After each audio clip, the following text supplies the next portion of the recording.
আসসালামু আলাইকুম এভরিওয়ান, চলে আসলাম আরেকটা নতুন ইন্টারেস্টিং ভিডিও নিয়ে। আপনার মোবাইলটা কি আগের মতো ফাস্ট নাই, অনেক ধীরে ধীরে কাজ করে, অ্যাপস খুললে অনেক টাইম নিচ্ছে? তাহলে ভিডিওটা আপনার জন্য। আজকে আমি দেখাবো কিভাবে আপনি আপনার মোবাইলটাকে একদম নতুনের মতো সুপার ফাস্ট করে চালাতে পারবেন। অনেক দিন অনেক মোবাইল ইউজ করলে অনেক অপ্রয়োজনীয় জিনিস জমে যায়, যেমন cash, background file, app data, এগুলো মোবাইলকে স্লো করে ফেলে। এজন্য দয়া করে ফ্যাক্টরি রিসেট মারতে হবে।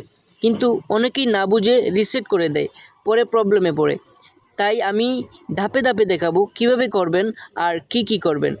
তো ফ্যাক্টরি রিসেট নেওয়ার আগে প্রথমে আপনার সব দরকারি জিনিসপত্র ব্যাকআপ নিয়ে রাখুন, যেমন ফটো, ভিডিও, কন্ট্যাক্ট নাম্বার, হোয়াটসঅ্যাপের চ্যাট।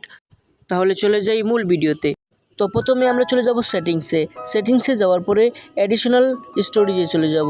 তারপর আমরা দেখতে পাবো একবারে নিচে ব্যাকআপ সেটিং রিসেট নয়, সেখানে আমরা ক্লিক করব। এরপর ব্যাকআপ অ্যান্ড রেজিস্টার, সেখানে ক্লিক করব। এরপর একবারে নিচে দেখেন ক্রিয়েট নিউ ব্যাকআপ, সেখানে ক্লিক করতে হবে। এরপর আপনাকে দেখাবে ব্যাকআপে কি থাকবে, যেমন contact number, message, call history, system data এবং আপনার অ্যানাদার যেগুলো প্রয়োজনীয় জিনিসপত্র সেগুলো থাকবে, সেগুলোর কিছুই হবে না। এবার আপনি স্টার্ট ব্যাকআপে ক্লিক করবেন। এবারে 2 থেকে 3 মিনিট সময় নিয়ে বা এর চেয়ে বেশি সময় নিয়েও আপনার সকল ফাইলগুলো ব্যাকআপ হয়ে যাবে। এরপর ব্যাকআপের পর আমরা ফ্যাক্টরি রিসেট মারব। এরপর সেটিংস থেকে অ্যাডিশনাল সেটিংস, এরপর ব্যাকআপ সেটিংস, এরপর ব্যাকআপ অ্যান্ড রেজিস্টার, সেখানে ক্লিক করব। এরপর 2 নম্বরে যে সেটিংসটা থাকবে 2 নম্বর, সেটাতে আমরা ক্লিক করব।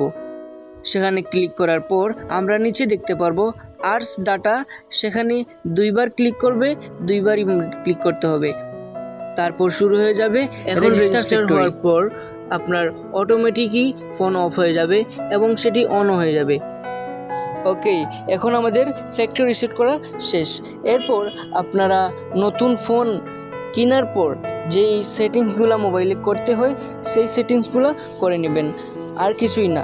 ধাপে ধাপে সেই সেটিংসগুলো লিঙ্কডিন সিলেক্ট করে বা অ্যানাদার জিমেইল দিয়ে সেগুলো আপনি করে নেবেন।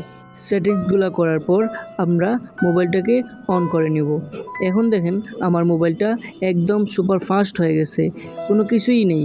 এখন একবারে স্মুথলি কাজ করে এবং সুপার ফাস্ট কাজ করে।